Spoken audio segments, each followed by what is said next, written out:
Lord, as we deliberate on our students and our staff and our county decisions, we ask that we turn our focus to you first and foremost. We just thank you for being able to be here in Levy County, Lord, and we're thankful for the blessings that you bestow upon us. We're also thankful for the time of year it is, Lord, as we remember that your Son, Jesus Christ, is the reason we celebrate Christmas, and we're so thankful for that. We ask all these things in your name we pray, Lord. Be with those that have lost loved ones and those that are dealing with COVID. In your name we pray. Amen. Amen. I pledge allegiance to the flag of the United States of America and to the republic for which it stands, one nation, under God, indivisible, with liberty and justice for all. All right, at this point, we will gladly hear any public comments and welcome any input from anybody that'd like to address the board at this time. Anyone out here that has any non-agenda item they'd like to bring up? Ms. Shepherd, you got anything? No, sir. Okay. And Did we receive any emails? No, sir. All right. Did I jump ahead? This is why I told you should do this. I'll entertain a motion to adopt the agenda as presented unless there are changes. I move to. Second. Have a motion and a second. All those in favor, please say aye. Aye. Any opposed? Motion carries. Now let's get back straight. At this point, we'll call on Mr. Masters for a resolution presentation. Transportation.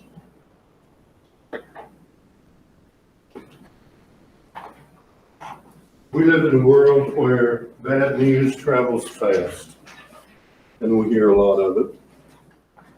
But we know that good news travels fast just as well and is more powerful. So I have Ms. Ravenberg here with us today. I would ask her to come on up, please. She's been here with us at the board meeting before to receive the Impact Award. And today we have a resolution from the Department of Education and from the Commissioner of the Department of Education. And I'll read it here in just a moment. TV 20 recognized what had happened and Ms. Rivenberg's actions, and they came and did an interview with her. Many of you saw that, I'm sure. Transportation magazine that we receive at my office each month, and everyone reads through it, and they picked up on what happened, and they included in their magazine and on their website the story of what happened. And believe it or not, I got a call from Canada asking about Ms. Rivenberg and congratulating her on her actions. So here today we have a resolution from Richard Corcoran, the Commissioner of Education for the state of Florida. A resolution recognizing the dedicated commitment of student safety of Ms. Tanya Rivenberg.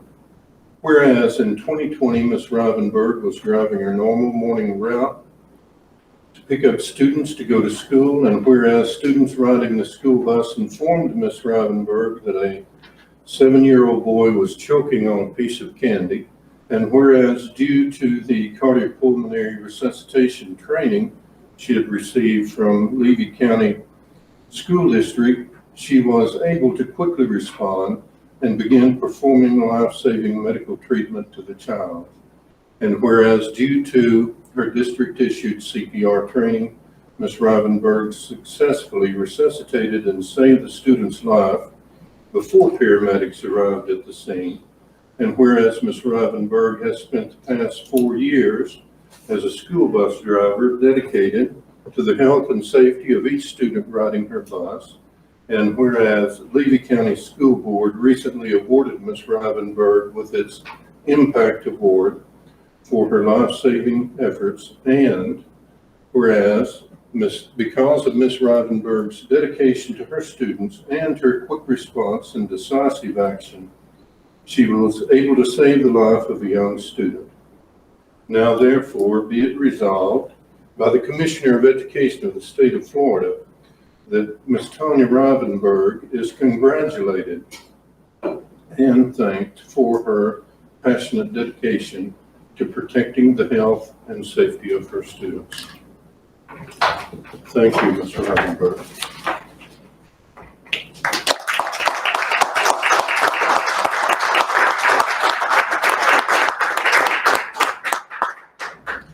Comments or questions, anyone? I love my babies. We know you do, so, and we appreciate Commissioner Corcoran, so sending that to us. So Vice Chancellor Oliva had called me the Friday after Thanksgiving and told me it was coming. So we know that we recognized you with our impact award, but I don't know Levy County ever having a resolution from the Commissioner in Education. And so we wanted to celebrate that, thanking him for looking out for you and you looking out for our babies. So Thank you. Thank you. Thank you very much. Great. Appreciate it. Thank you. Thank you. we won't be offended if you step on out. So Thank you. Thank you. Y'all have a great Christmas. Thank you. you too. Thank you. I'll now call on Miss Heather Rollins for our ELA textbook adoption.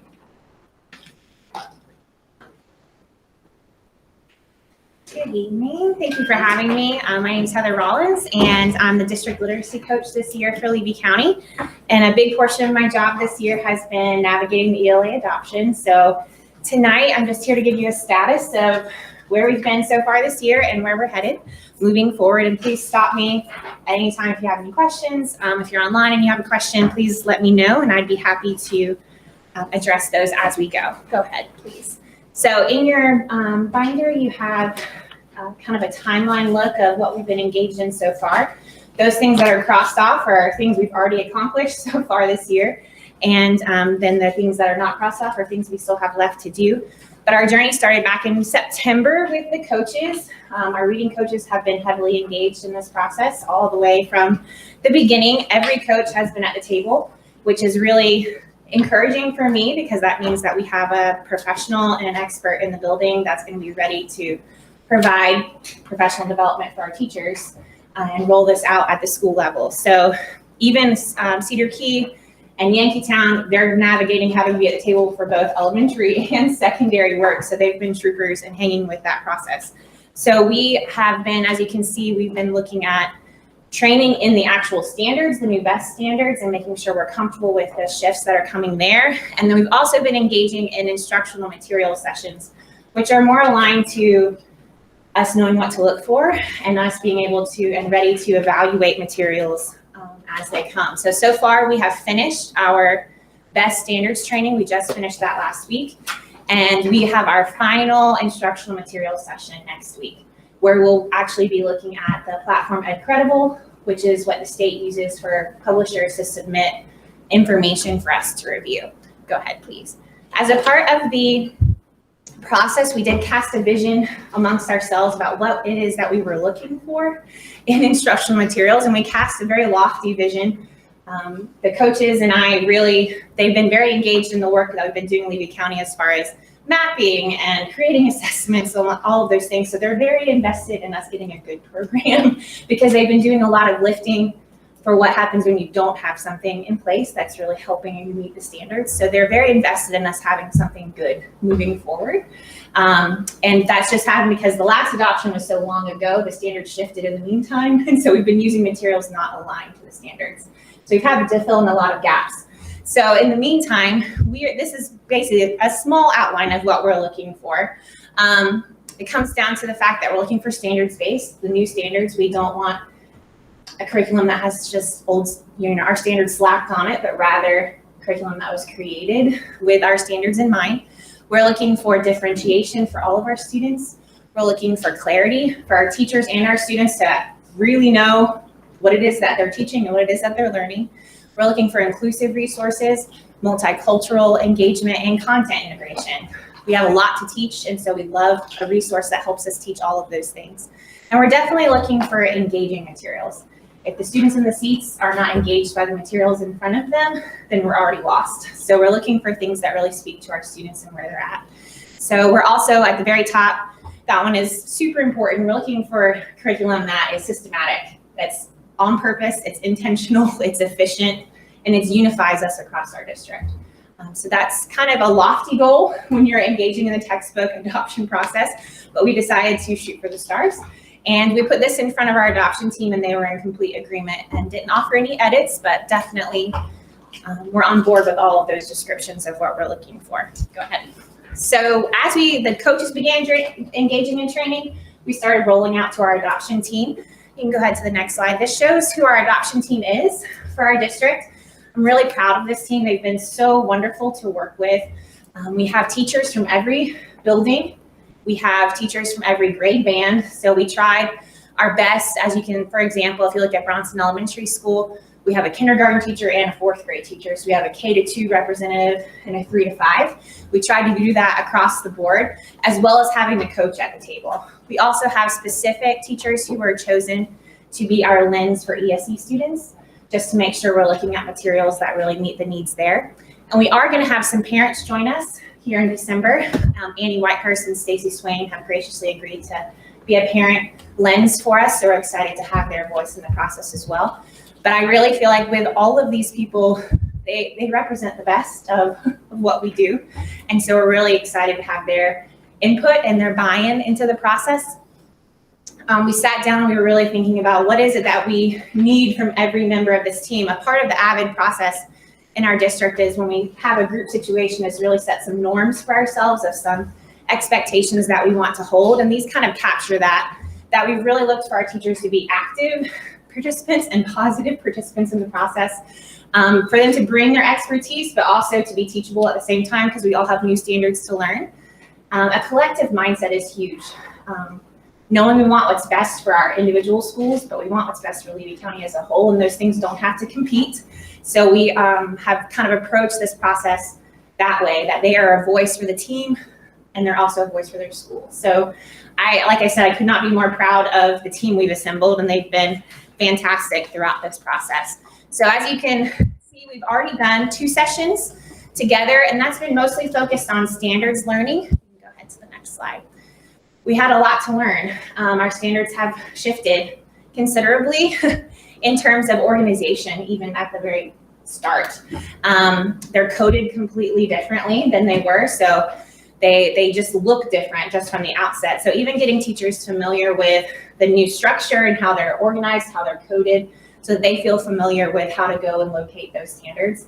For example, we're not even calling them standards anymore. We're shifting to calling them benchmarks. So even the language has changed. So just getting familiar with some of that has been part of our process. We're totally, again, they've been totally reorganized, and they've really condensed down. So for example, kindergarten, we're going from like 73 standards to 33. So the new standards are very straightforward, very condensed, very easy to understand, all great selling points for a teacher. So we've just been engaging in how to navigate that work and how to know and be familiar with our new expectations. A huge selling point for our team has been the clarifications that are offered for every benchmark. If you don't feel like the benchmark is self-explanatory enough, right underneath it is a list of more explanations, or it even refers you to the appendix for that particular benchmark. So every strand has an appendix that goes with it that offers additional resources, additional tools for helping you to understand what exactly they're asking us to teach our students.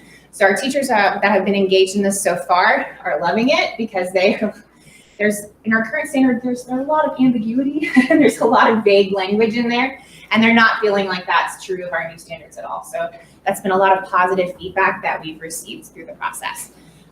In the new standards, there's even 3 different book lists of recommended text that the state is encouraging us to include when we're teaching students. Textbook publishers, unfortunately, only have to include about 30% of that in their materials. So we'll be looking for creative ways to get those books into kids' hands. We have some grants and things like that that are in the works for hoping to get those texts into our Levy County classrooms. The civics, for example, is a big push from our governor, is civics education all the way down to kindergarten. So there's books that are recommended that we read with kindergartners about our government, how it was formed, all of those good things to help our kids know where our country came from and how we got to be where we are today. All good things. Go ahead. There's additional K-12 ELA expectations. There are 6 of them, and these are they're standards, but they're not separate to every grade level. They're just something that we expect to be happening in every ELA classroom. It just looks a little bit different in a kindergarten classroom versus a 12th grade classroom. So we've been focused on that during our work together as well. There's also been some non-standard related things that we've had to engage in. For example, looking through the multicultural lens and making sure all of our students are fairly represented. It's simple things like gender bias. They coach you on how to make sure we approach the materials we're adopting and making sure there's none of that present in what it is that we're looking for. We've also looked at some research. John Hattie is a big educational researcher, and he's he's evaluated like 250 different education-related factors and what has a positive impact on education. So we've done some work there and looking to see how we can make sure those things are included in the materials that we adopt. This next session on Friday, so we have a session with our team on Friday, we're actually going to be getting to know the rubric. NEFEC has developed a rubric with input from the districts that were all the different districts in the consortium are using, but we were able to provide input. And so this Friday, we'll be training on that rubric and making sure that teachers are super comfortable with using that rubric to evaluate actual materials. So we're gonna get to know the rubric, and then we're gonna practice using it on samples that have already arrived here in the county. So the rubric tackles all the big things. You can go ahead, it's all right. Tackles, is it aligned to our standards? Does it include all the different content pieces that we need it to include? Go ahead. Does it present it in an explicit, sequential, student-friendly, teacher-friendly kind of way? And is there assessment that's coordinated with it, differentiation, professional development, all of those things the rubric encompasses to help us evaluate what companies have to offer. So once we finish here in December, when we come back in January, the team is actually going to be going to an instructional materials fair in person in Gainesville. And there's a day for elementary and there's a day for secondary. And that's the day where they actually get to interact with publishers and ask questions and things like that. If they're from out of state, they might be represented virtually because some have travel restrictions. And then on January 19th, the adoption team is going to make their top 3 recommendations to the schools. And then moving from there, kind of the rest of our timeline really follows the board policy as far as instructional materials. So after we have our top 3, January 20th, we will put all that information online for parents to have access, community members to have access. Schools will begin the review process and voting. There's a district advisory council somewhere in January that I'll be attending and presenting and engaging parents in any kind of conversation there. The school board meeting on February 9th is where public comment will be available because that's 20 days from January 20th. So they'll have time to have had reviewed and any public comment will be made available then. We'll present our votes to the assistant superintendent at the admin meeting on February 10th. So after schools have voted, we've chosen, hopefully it's unanimous, and we're presenting that to him. And then that final recommendation comes before you on February 23rd. And the only other piece left in the window is any petitions that someone may file. They get about 30 days to do that. So that's the only thing left in the window. So hopefully this process is tied neat bow around it before April, and that's when schools start doing budgets and things like that. So we're really hoping that that gives them enough time to calculate all of that in. So that's a big picture look. Are there any questions or anything like that involving ELA, adoption, materials? I'm excited about the best standards. I've heard really good things about it. Like you said, that Yes. it's just more back to the basics with tricky wording. I think our parents are going to be very excited about them too. I've been engaging, of course, in ELA, but I think they're going to be super pumped about the changes in math for sure, because math is definitely going back to basics and what parents are more comfortable with. But ELA, it's just, there's a lot of standards that we have in ELA that you read that and you're like, what am I supposed to teach? You know, it's very confusing, but with the new standards, we haven't come across one yet that we feel that way about, that we feel it's very, very clear. And so our teachers and coaches are very excited about that, so I agree. It may seem stupid because Stop. I'll readily admit that I'm not the sharpest knife in the drawer. How can a textbook be gender or culturally biased? It comes down to even simple things like pictures, how we pictorially represent a people group. You know, Uh-huh. is it stigmatized? Are we putting people in gender biased roles, things like that? It's tricky. It's a tricky conversation, especially in this day and age. We're walking delicately across many lines, but it's looking at materials and making sure that we're not intentionally offending and offending anybody, basically, is what it comes down to. It is tricky. I just sitting here, can't figure out how an And English textbook could one be example that cultural. was given, even some Gender. older text, where an Asian child was represented with almost like a yellow tint to their skin. Okay. So that would be a cultural example. And truly, when we're looking at text from all different eras and time periods, some of that exists because that was the way it was written, you know? So we have to look at it, a fine balance. It's tricky. So the group as a whole, you all, even politically based, I mean, because I know there's some textbooks that politically swing Right. one way or another, so you all analyze all of that? We're trying to, publishers really do a lot of that work ahead of time because they don't want to be sued any more than anybody else does. But they do some of that work ahead of time. The political thing is, we've had even some issues this year across our district with that just because of the times. But definitely trying to walk a neutral line through all of that is tricky. But we do the best we can so that our teachers don't have to worry about it, is the end goal. I wish, I'm sorry, just with the best standards being a state adopted curriculum, I wish there was a way that we could have publishers that work with the best standards or somehow create that versus going nationwide with a publisher. That to me seems like, you know, Right. that would just be amazing if we could say, okay, here are our standards, let's create. It's been a very fast turnaround for publishers, and that's something that we Right. feared moving into this process, is that they would just slap new standards on old materials. But some of the stuff we've started looking at, I know there's one curriculum, particularly in elementary, that I'm really, really hopeful about, that it really does look like they created it for these new standards. So I feel like publishers have done the best they can, but some of these larger publishers, I think we will see more of a broader approach to it than we have some small companies that are on the big list that they may give them a run for their money. So at least I'm hoping they will. So great questions. Anything else? Just one quick question. That slide that you had up there on the expectations, Yes, are they you passed it, Morgan. Are they ELA tested on the expectations. expectations, or it's just an evaluation for the teachers to look at somehow and see if they're there? Or is that? Great question. I think a couple of them you will see embedded in actual standards. Like if you look at the first one, citing evidence to explain and justify reasoning, that's going to show up in every standard. But they didn't want to make it an individual standard. They wanted it to run through all of them. That when you answer a question, you better be ready to tell me how you know. So that one would really show up in a tested format, as well as the third one, being able to make inferences. But as far as, the second one is really our expectation that by the time a child gets to the end of a grade level, that they can read that grade level's text. So that in some ways shows up in testing as well. The other three are more, number 4 is collaboration in the classroom, speaking and listening. That wouldn't show up in a tested format.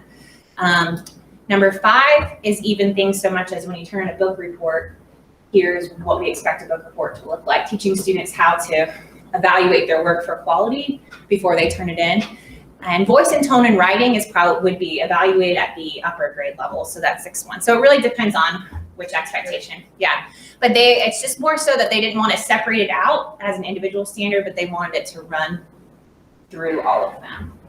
But yeah, there are current K-12 expectations. There's just a lot of them. So the fact that there are 6, I think is something we can work with. It'll be easier to implement here and maybe hold people accountable to those. These are just things that if I'm walking through your ELA classroom, this is the kind of work I'm expecting you to be engaged in, for lack of a better way of putting it. Thank you. Yeah. Anything else from Ms. Rollins? Great. I'm always fascinated with textbooks because I remember when I was in 10th, 11th grade at school, Bronson, we got brand new history textbooks. It felt like Christmas, didn't it? Yeah, we went all the way up to the Richard Nixon administration. Oh, wow. Now, if you know what year I graduated, that will tell you something about the textbook. Like Yeah. a year after, right? Yeah, well, just a year or two after. But we never got to the end of the book, so it was no big deal. But we've come a long way, baby. Yes, we have. Come a long way. Thank you so Yeah, much. thanks, Austin. Thank you, ma'am. And Miss Tammy, I'm sure you knew, but for our board's purpose, so Miss Heather is our teacher on special assignment through literacy. And so she's done an excellent job with our literacy and kind of go hand in hand. So she's doing awful lot of work, and we kind of, like we do around here, when we find a good workforce, we keep loading the wagon. Where are you going, Ms. Rollins? Pregnant ladies gotta eat. So I'm gonna go get some food before I. Take care of the baby. See you later. All right, we'll move on to item G, request for public hearing with Mr. Lott. Hello, Mr. Lott. Good evening. Actually, we're at this point, and you know we've had these before the board for several times now. We've had more than adequate amount of time for advertisement. So we're at the point now where we would come before the board and ask for adoption of 4.06, 4.39, 5.38, and I will say that when I'm talking about 5.38, our eagle-eyed attorney, Mr. Delaney, did find a typo on the first paragraph there, I believe. If you'll look at that, it just basically suited, shouldn't have a T in it, we know that, but it was just a typo. I want to bring that to your attention. Like the third word in red. So we are going to change that. And then 5.40, 6.54 are all brand new board policies. The majority of these are all, of course, because of changes in legislation. And so they've previously come before the board. We would ask for you to adopt those policies. Does anyone have any questions on these policies? There been any correction? Nothing besides that since changes since the last meeting. I'll move the recommendation for the school board policies as presented.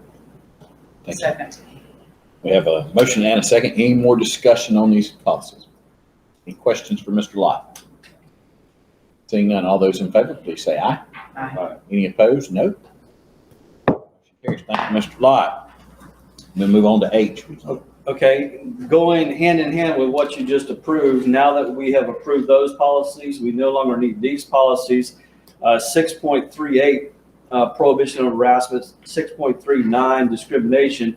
Those two policies and the necessary items that are part of those policies have been incorporated in 5.38 and 5.40 and 6.54. Different elements of those two have been incorporated in those three. So we basically have combined them. So we no longer need both sets of policies. So we would ask for those to be removed. And 6.53, Florida's Best and Brightest, as you know, has been repealed by the DOE. So we no longer have that program. We no longer need a policy for that program. Do I hear a motion? So moved to remove those policies. Second. A motion and a second. Any questions or discussion? Mr. Etheridge, you seem to, anything? No, I love to see us lessen policies. Okay. All those in favor, please say aye. Aye. Any opposed, like sign? Thank you, Mr. Lott. Mr. Superintendent.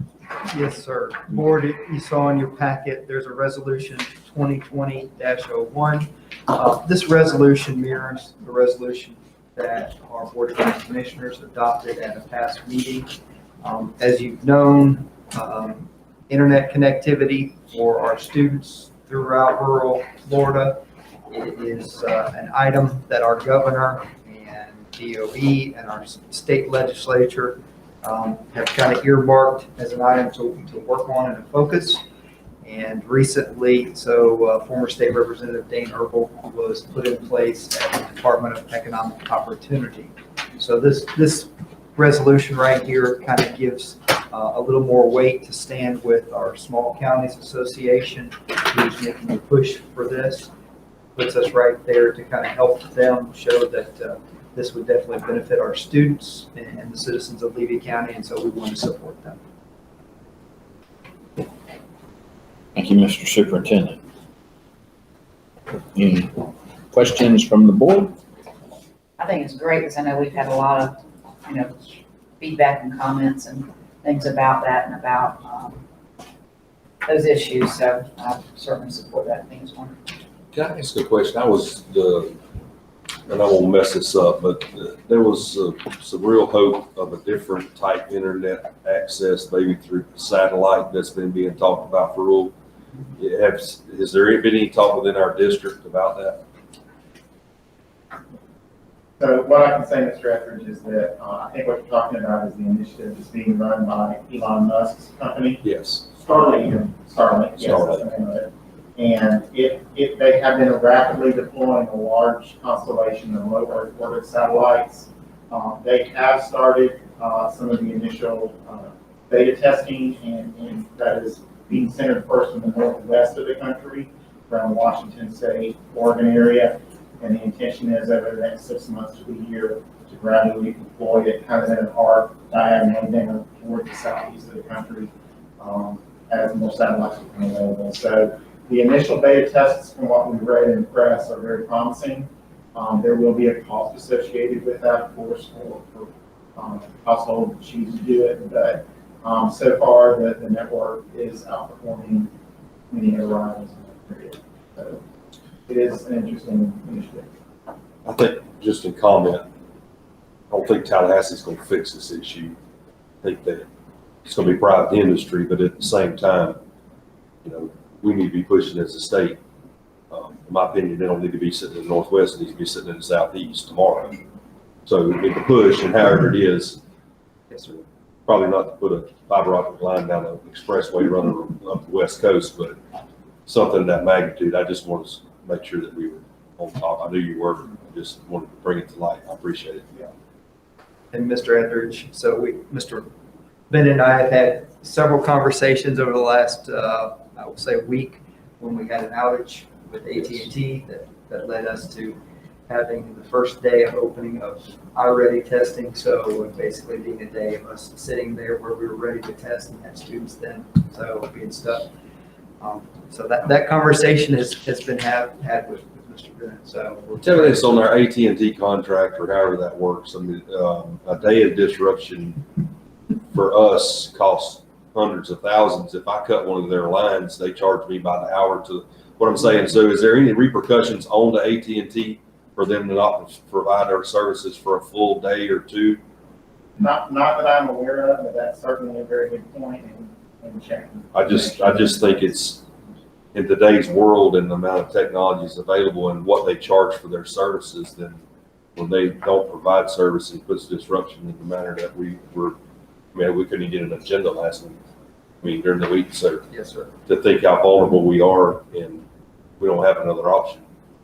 One of the comments I received from a school that I was calling, but we know what was going on, is that we didn't realize how much we depend on them these days until it's not there. Absolutely. It is very good. Anything else?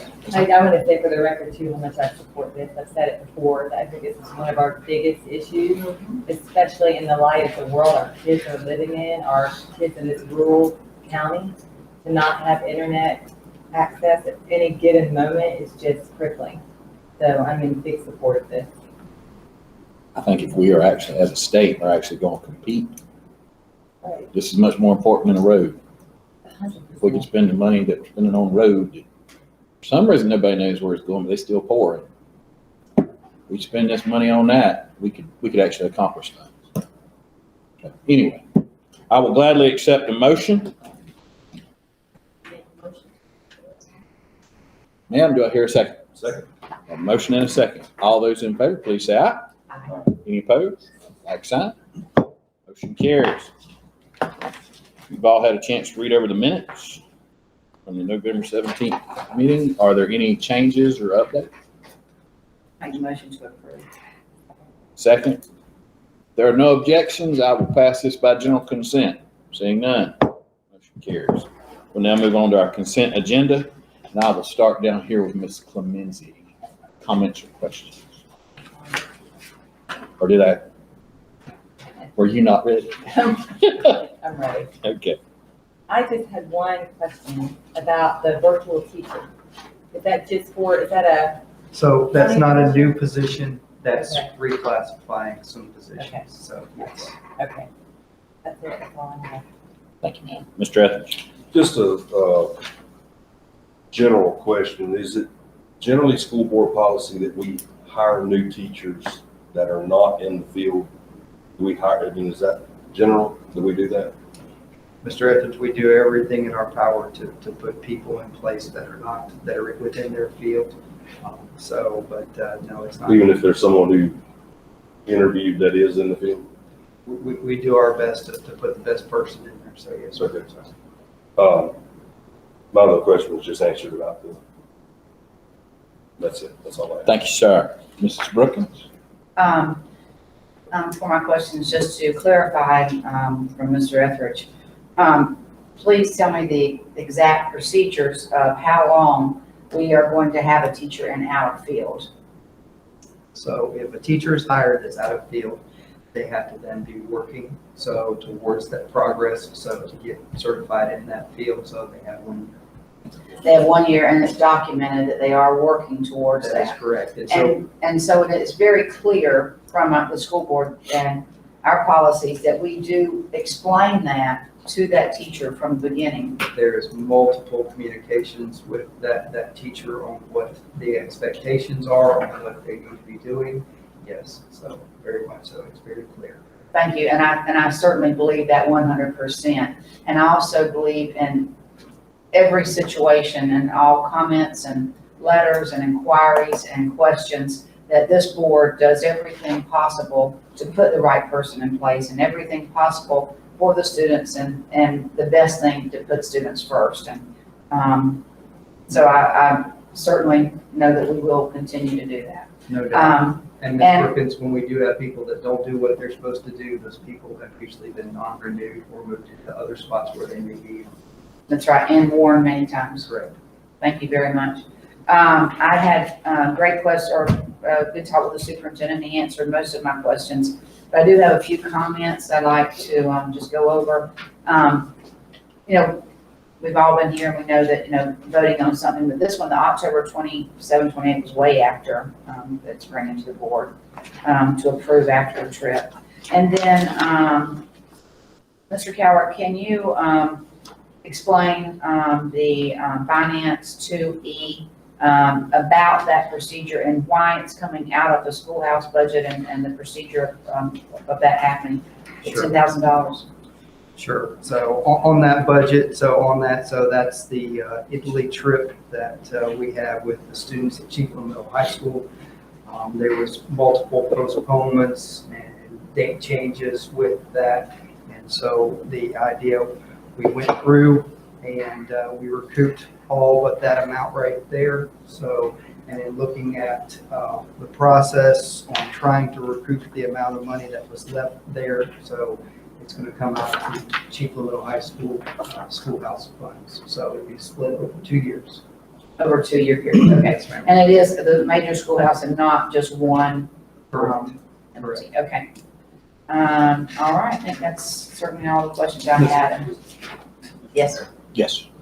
If I may, Ms. Brookins, and part of that was my evaluation of risk and cost of ongoing litigation that the district might have to get into to separate out whether this was something that was a school-associated trip or expense or not.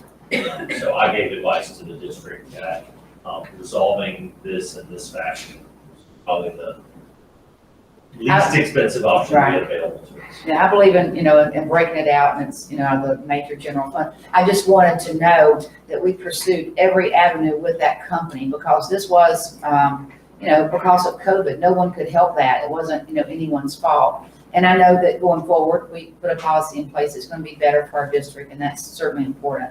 But I do know that I just wanted to make sure that we had pursued with the company because it was, it was the COVID that, had canceled that. I think our next step would have been litigation. And with our new policy, it is more clear to families that they are dealing with the company and it is not a school-sponsored trip. The school wouldn't necessarily be a responsible party if something like this would happen again. Right, and I certainly don't want the school, but I feel that it was the company that should have refunded 100%. Completely agree. And would have been expensive to get to a resolution. Thank you very much, and thank you. That was thoroughly explained and answered, and I do appreciate that very much. That's all the questions that I have. Thank you, Mrs. Brookins. Mrs. Boyle? I'm all set. I met with Mr. Superintendent. Him. And had all my questions answered as well. Thank you, ma'am. Thank you. As always, the two characters from Williston and Chiefland kind of stole my thunder about I'm not bringing up anybody, but the out of field teaching, just because I wanted to be refreshed on how long they are given. I would also, and I don't know if we do this, I know for a fact it is explained multiple times to a person, but do we get a thing where they sign going, this has been explained to me? I will follow up. That might be a wise move. It may be a read receipt on an email, which I imagine a lot of correspondence is that way. But we can find out if there's not anything signed, we'll make sure that there's some type of documentation for a read receipt. It may be because of what I do for a living, but I believe in, Yes, sir. look here, you signed this thing. And I will point You know out one thing in here, so that was an addition to today, and the reason is because of a quick turnaround. So, and I think she's on. So, is Melissa? Are you there? I am, yes, sir. Okay. All right. I'll call your attention to G11. So, our spring 2021 education plan and insurances. As you heard from the governor with his emergency order of 7, so we had a quick turnaround. So, but this is our plan in bringing students and combining option 2 in those students, either if they're not successful, going to option 1 or option 3. So, and Melissa can kind of talk you through. I just wanted you guys to see this because you're approving this, and because we did have another board meeting, and because of the turnaround of it being due to DOE next Tuesday. So. Thank you. I'm sorry I'm not there in person to present to you, but I do want to share. It's 10 pages that you should have in your packet. Can you see my screen? Yes. Yes. Okay. Last Monday, we received information about this emergency order, so we have quickly worked with our administrators and some of the district staff to put together our response and our plan. If you move on down to the assurances, these are the things that we had to build our plan around. Assurance 1 is that all schools will remain open for in-person instruction. Assurance 2, continue the full array of services. Assurance 3, continue our progress monitoring and interventions. That's probably our biggest part of the plan. Assurance 5, innovative learning modality. We'll talk more about that. Assurance 6, truancy attendance of students. And Assurance 7, continuing professional development. So to build our plan, our first act was to pull all of the information from our school administrators of the plans that they have in place for intervening with students in the spring. And that is what you'll see summarized here. Each of our schools replied back with thorough plans, and we pulled things from each of their schools to put this together. So we had to have a focus on closing the achievement gaps. And so you'll see and be able to review all of their plans. Offering additional instruction time, you'll see before and after school tutoring, tutors that are in place, Achieve and SWAG, which are programs that are in many of our schools in the district, using iReady and our summer camps. Loss of instructional time would be a focus on using Canvas for kids when they're in quarantine. Then we have targeted outreach for students. So we had to explain our plan for how we're going to identify kids that are struggling. And we're going to do that through the review of data at the district level and at school level. working on our intervention groups, adjusting those throughout the spring as we see need of kids, problem-solving teams. I don't want to go into too much depth with these. They're pretty detailed there. And then Section C, specify additional interventions and supports that will be provided to students who have transitioned out of innovative learning. So a lot of our kids that are coming back have been failing in option 2 and option 3. And so each of our schools has to have plans in place to support those kids specifically. And they do. Moving to the innovative learning modality, as a district, we have evaluated how we have been providing our instruction in options 1, 2, and 3, and there was a pretty much consensus of adjusting our option 2 to be option 3 going into the spring semester. So we have put that information out to our option 2 and 3 parents, received decisions back from them on which modality they want to continue with in the spring, either option 1 or option 3. And we have already built plans to move forward with those decisions. So we feel very strongly about supporting our kids better through those modalities for the spring semester. One thing it does require that we provide in Section B right there is that we have to inform families when their kids are not doing well. We already had that in place for the fall semester, so we're that letter that is required as part of the plan is the same as our fall semester. Section 3 here, truancy and attendance of students. We had to share our plan of how we identify our truant students, address attendance concerns. So those are listed there. And then there was a specific section that asked for how we're reaching out to our VPK and kindergarten students to make sure that they're all in school if they're not being served elsewhere. So we listed all of the different ways that we advertise and reach out to families to enroll in pre-K and kindergarten. And the last section is about professional development. And this was, I thought, was going to be one of the hardest ones to put together. But as we reached out to Dr. Hall and Heather Rollins, Tanya Taylor from Avid, and knowing the ones that we've put together through for our Canvas training and training our option 2 and 3 teachers, it ended up being quite a long list. So I was really proud to see all of the professional development opportunities that we have provided. Section A is basically preparing our teachers for option 2 and option 3 and quarantine situations. Section B are interventions to support our students in various learning modalities. So you can see a list of things there. And then finally, Section C is about teaching teachers how to use the technology we've provided, such as Canvas. We have a training for CAMI coming up, which was a recent license that we were able to purchase after having the pilot. And you can see all the others there. And with that, that wraps up our plan to present to DOE.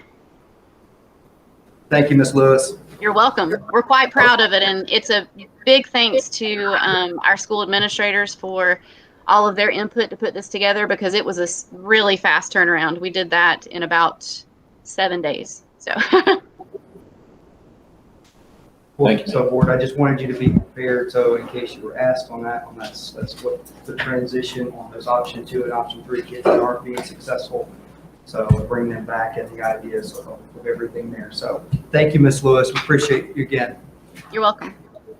I'll entertain a motion to approve the consent agenda. Got a motion and a second. Any further discussion? All those in favor, please say aye. Aye. Any opposed, like sign? Motion carries. Mr. Superintendent.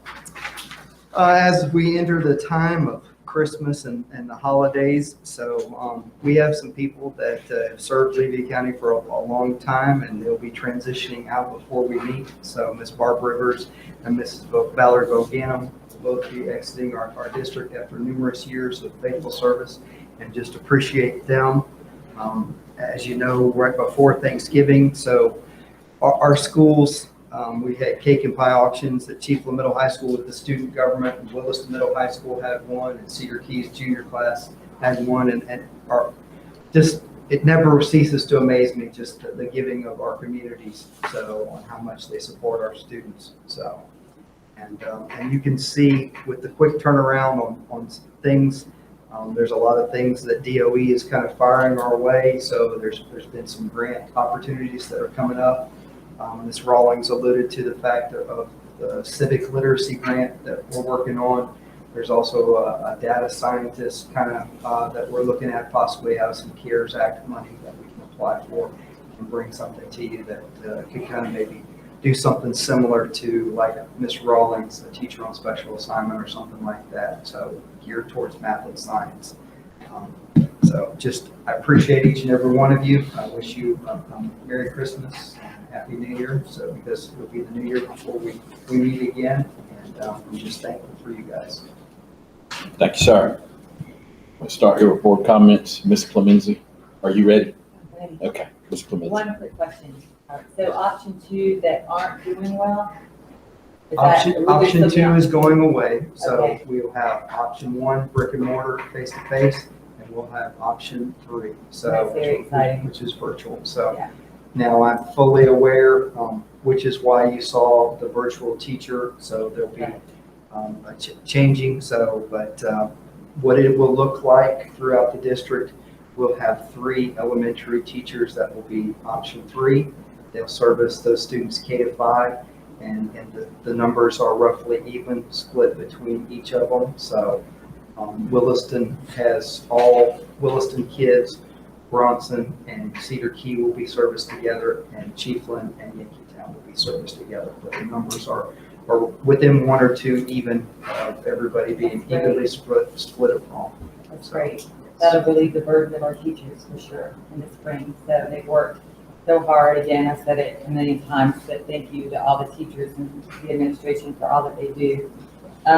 8 days until Christmas break. We're counting down in our house, so very exciting. And I'm proud of our district for this semester and everything that everyone's gone through. We're just really strong. But that's it. I don't have everything you said, the cake and pie option, everything that's going on. FFA teams are starting to be assembled and meet for the spring. So I think everybody's ready for a break. We did our very best, and I'm proud of what we did. Thank you, ma'am. Mr. Etheridge.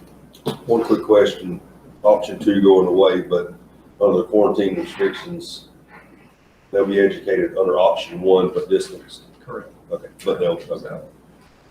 All right, through their teacher in the classroom.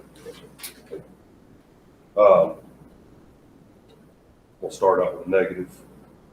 I do this in my business, and I hope we would do this here, but whatever company that is we did with the Italy trip that's minus $11,000, I say we mark that on the wall, make sure we don't do business with them again. Amen.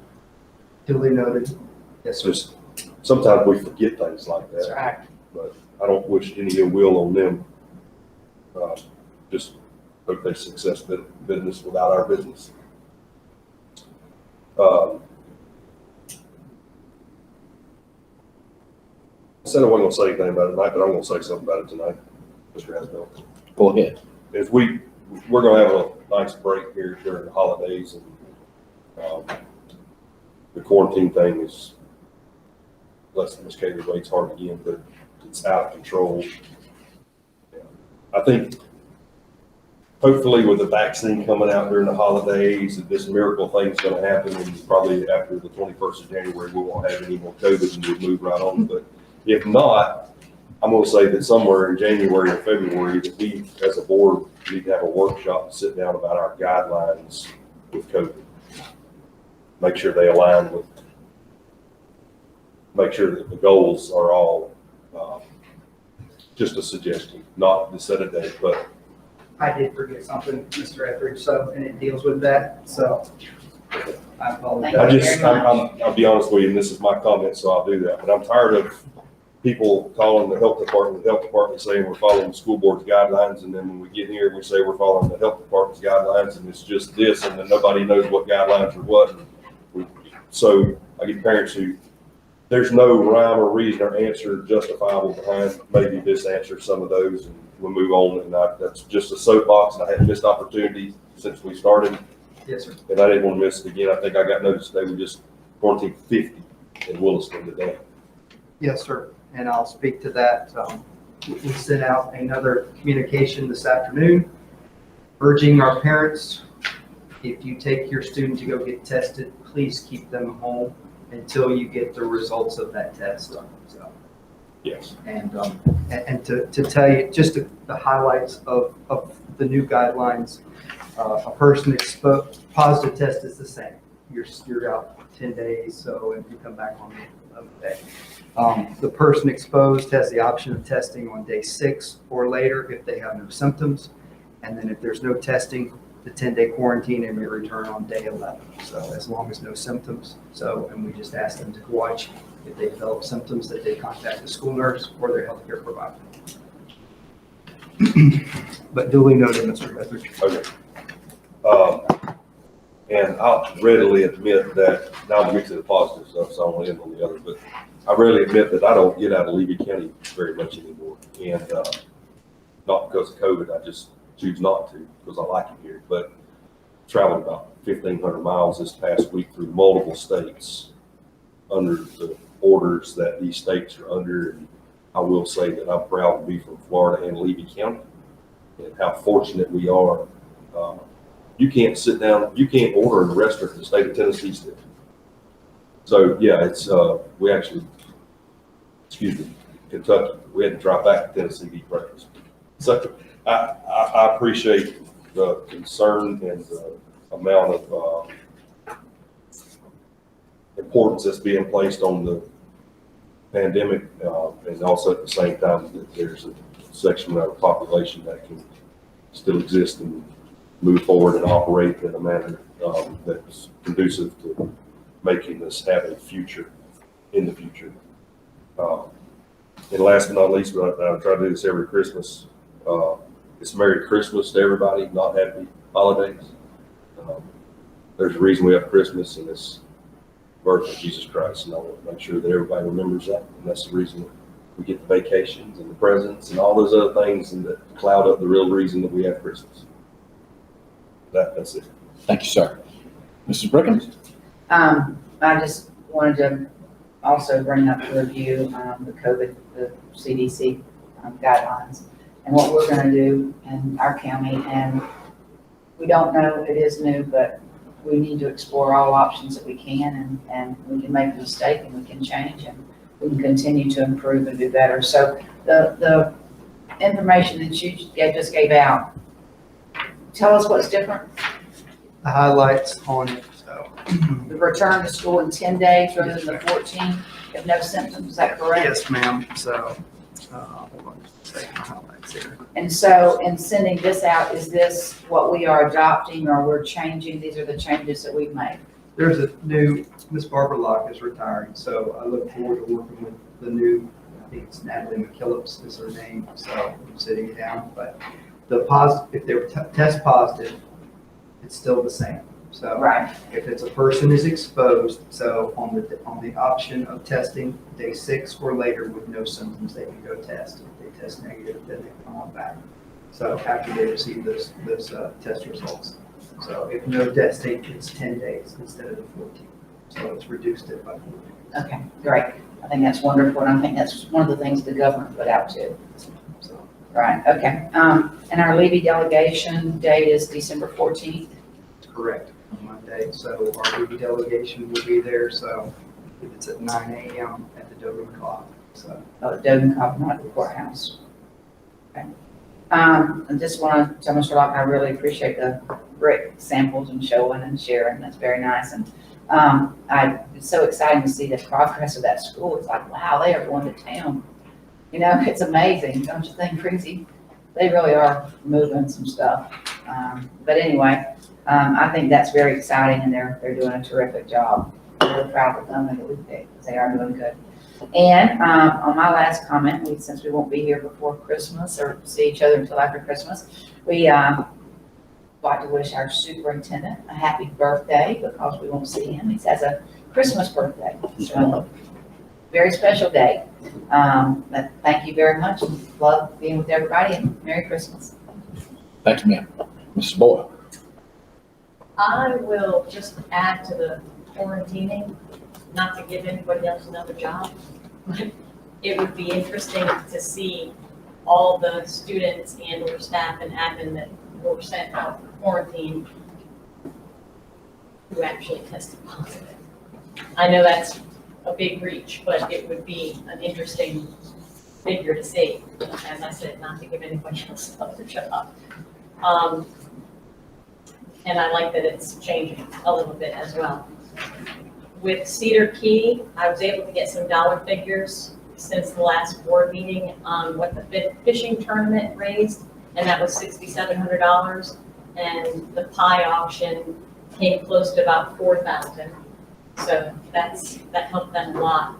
And in a couple of weeks, the elementary kids from Cedar Key will be doing a virtual Christmas show. So there'll be a link sent out to everyone. So be on the lookout for that. And Merry Christmas and Happy New Year to everyone. Glad to be a part of it. Mr. Chair, can I interrupt one more time? I guess. In years past, and I should have delegated this to Ms. Boyle. So in years past, we've done an ad with the Cedar Key yearbook. We've taken a picture. So if it's okay, we've done a half page, which is $125. So, and if we get everybody dress up at the next board meeting, so we'll take a new picture and put it in there. So. And then the other thing, I'm sure you all have this, but just wanted to make sure that you know your Teachers of the Year and your school-related education employee of the year. So you got one, okay, good. You got it. There you go. And there'll be interviews on Friday, so we interview them here, so the district office. So as soon as we know who that is, I'll contact whoever's district that is, and we'll work them. Thank you. Excellent. Thank you, sir.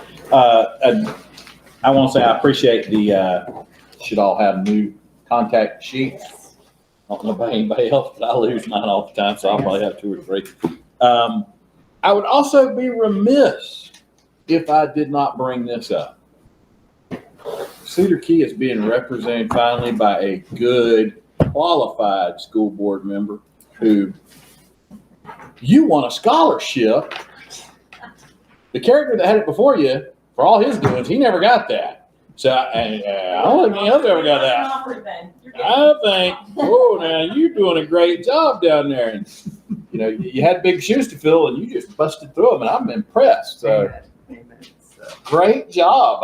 I'm tickled to death with that. I think that's awesome. So now you must do that every time.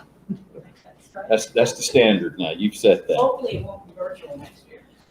amen. Hopefully not. So Yeah. I'm hoping we're done. I'm kind of like Mr. Etheridge. I believe coming about January 21st, there'll be a huge miracle and it'll get all better.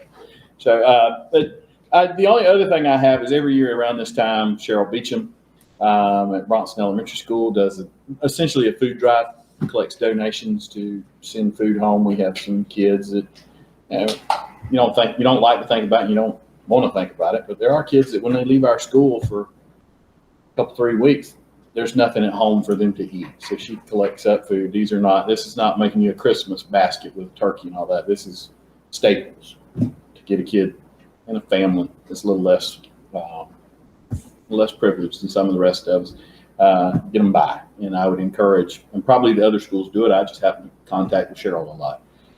So if you know of any case like that, I would encourage you to support that. We also this year, Mr. Gauss has a angel tree at Bronson High School supporting some underprivileged kids there, where you could pick an angel and get a present for those children. And when I was younger, I didn't think that was a big deal, and it wasn't until I actually did that one time with a Kiwanis club. And kids got toys from the Dollar Tree, not even the Dollar General, but the Dollar Tree. And to see little kids that thought there was one particular girl thought this $1 doll was the greatest thing she'd ever seen. That touched me. And reminded me of how spoiled. I'm kind of weird in that, I don't know if this is weird, but every year at Christmas, it seems like God points out to me that, boy, you got a really good life. It tends to happen. There will be something silly I'll be aggravated with at Christmas. And it's generally like they didn't have the particular item I was wanting to buy for my child that really didn't need it. Or, you know, somebody's made me mad in traffic, or I've got in the dumps about something that's really insignificant when you look at there's a person that can't provide for their family. This year's probably worse on a lot of people than it's ever been because it's out of our control. And so I would encourage people to support those kind of things, because I believe, just like when you see the fellow on the side of the road, there's always a conversation. What is he? Is he really homeless? Well, I believe God will bless you to give to that person. It's on them whether it's true or not, but I believe that. And I'm like Mr. Etheridge, there is a reason it's called Merry Christmas. And I'm thankful that a baby was born for a sorry joker like me years ago. And let's keep that spirit. And I wish all of you a Merry Christmas, a Happy New Year, and I can't wait to see you in 2021 when it's all going to get better and we'll sit close again. So, thank you. And if there's no further business, meeting adjourned.